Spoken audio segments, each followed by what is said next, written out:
About some current events. We're going to talk about the COVID relief funds that may or may not come, the bill that includes a $15 federal minimum wage, and Representative Sheila Jackson Lee's gun control bill. I also have a couple other things I want to talk about. I'll open with one and then close with the other because one is extremely important to me. One is, well, it's important to me too. Like, subscribe, and share, or you will be visited by a reptilian hybrid from the Rockefeller Foundation to steal your soul. Mind cut! All right, ladies and gentlemen, welcome back. We're going to do some current events. The COVID relief bill. It took Congress 8 months to get you $600. And now we're coming up on close to 3 months, and they're still arguing about $1,400. And yet the impeachment was done by the House in less than a week. So consider that. It's not like we haven't done enough to destroy small businesses in this country, especially in a couple of states. Those would be California and New York. In fact, the last stats I saw said that they estimate 30% of the businesses in New York, small businesses in New York City will never reopen based on the COVID lockdown. Just let that sink in. These are people that have put everything they had, maybe 2 generations back, into creating their own business. And that has been a family business for the last 2 generations. Now the third generation running it, they'll never be able to reopen again. Or with something else that they're pushing in this current COVID relief bill, which Senator Joe Manchin of West Virginia is voting against because of, will do even more to hurt them. And that's going to a federal $15 an hour minimum wage. From the standpoint of most people, and I'm one included, I don't have an issue with raising minimum wage if we do it in a more intelligent manner. And what I mean by that is a gradual hike or allowing states to decide. Because that's why Senator Manchin is against it, and it makes complete sense to me. And you'll see me look over because I actually did the math on it. But for a $15 minimum wage, for a small business owner with 20 employees, and he's currently paying them $12 an hour, which is a decent rate. Well, he goes to bed one night and wakes up the next morning, and minimum wage is now $15 an hour. So with 20 employees, that first day is going to cost him an extra $480. The first week, and that's just a plain 40-hour work week, will cost him $2,400. For the 4 weeks, which is approximately a month, it's not exact, but you have $9,600. By the end of the year, his costs for his employees have risen by $115,000. Now, if you don't understand business, one of the highest costs in business is payroll, especially in a small business. And this same small business owner has been shut down for a month in the case of Missouri. In other states, it could be even longer. It could be 2 months, 3 months, 4 months. And they're struggling to make it. And yes, the government has made some pretty pitiful attempts to help out with COVID relief, but those have fallen far short.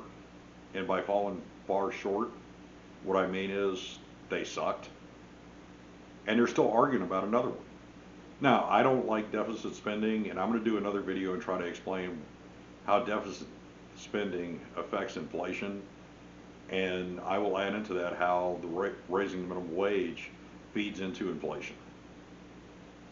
Because that small business owner now has to raise the cost of his service or the products he provides. So if you think in terms of a gallon of milk or a carton of eggs, and I just bought eggs this morning, I want to say they were $1.27 for a carton of eggs. Well, if that store has to raise what they're paying their employees overnight, then that carton of eggs is going to cost me more overnight because they have to. They don't have a choice about it. Because most of them are barely making ends meet as is and keeping their doors open. You know who it doesn't affect? It doesn't affect Jeff Bezos and Amazon.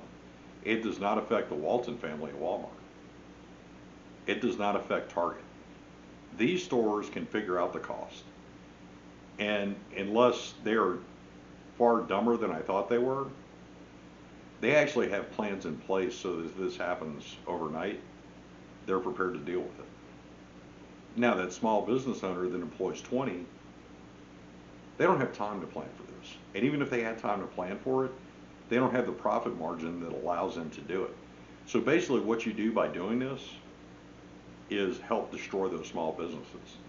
And there's other interviews that have taken place in Washington State after they raised their minimum wage that certain employees that, based on making $11 an hour or $10 an hour, qualified for these state or federal programs, which brought extra income or the EBT program, and they could still qualify for them.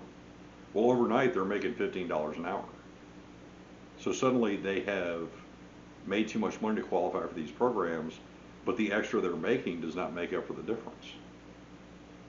So have we really helped anybody by doing this, or are we going to do more harm than good? That's what the thought that has to go into it. It sounds really good on paper, but when you actually get right down to it, it's not the best.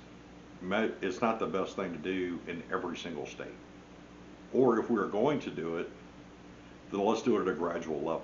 We raise it by $1 this year, then $1 the next year, up to $15 an hour.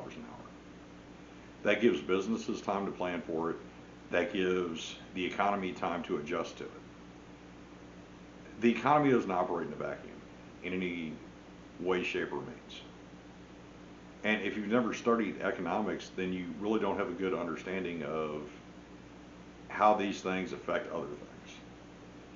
And one of the biggest proponents, AOC, has a degree in economics, which I don't understand why she cannot sit down and do the math herself.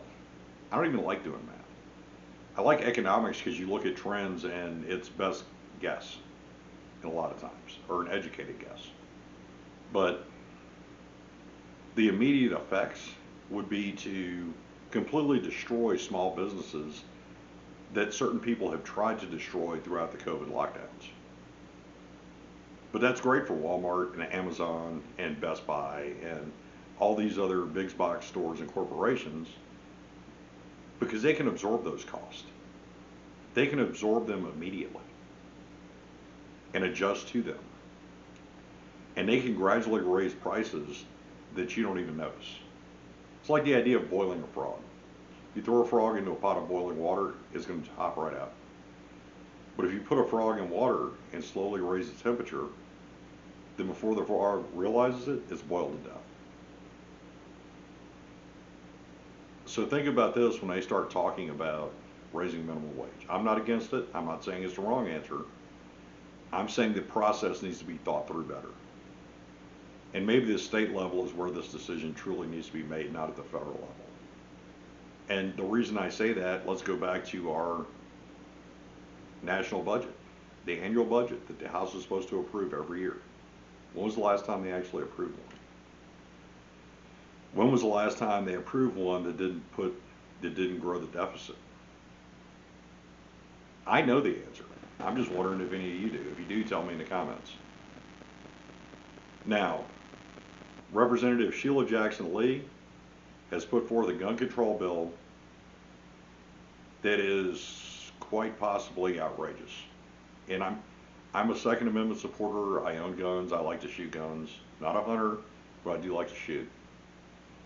And the bill is just ridiculous. If you actually go through and read through it, on the surface it seems, maybe it's not such a bad thing, but if you actually read through it, and one of the biggest issues I have with it is there's a national gun registry which will be accessible by the public.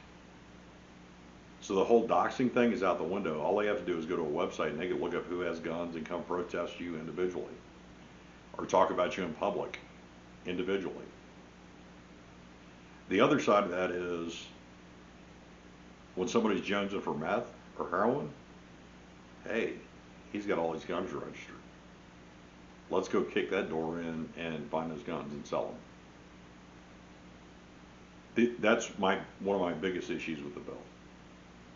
There's enough doxing out there without giving a public registry where you can figure it out. And I'm going to leave that one alone. What I would ask you to do is actually go look up and read the bill yourself if you're a Second Amendment supporter, which I know going through the trying times that we have in the last year, there are several people now who are Second Amendment supporters that weren't 12 months ago. When you look at some of the chaos that's happened in our country. Before I leave, what I would like to say is what a lot of people don't realize, the Firsties or the seniors at the United States Military Academy at West Point, tonight was their branch night where they find out what branch they will be and what their first duty assignment is going to be. And I think that's a great thing, and I would like to say to these cadets, you were all scholar athletes before you got into a service academy. You met standards that could have gotten you into any comfortable Ivy League school in this country. You chose a path of selflessness and courage and honor. So I want to say thank you. I don't know the process at the Air Force Academy or Annapolis. I do at West Point because I am an Army veteran, but the same goes for those two service academies. I would say to all three, thank you for your choice to lead a career of selfless service, courage, and honor. Also, peeps will be back for Easter, which is a great thing for me. If you don't like them, I don't care. But with that being said, like, subscribe. Let's get some conversation going about what you think about the COVID relief, minimum wage, or the gun control bill. Or throw some congratulations out there for those soon-to-be graduates of our service academies. And with that, everybody have a good evening.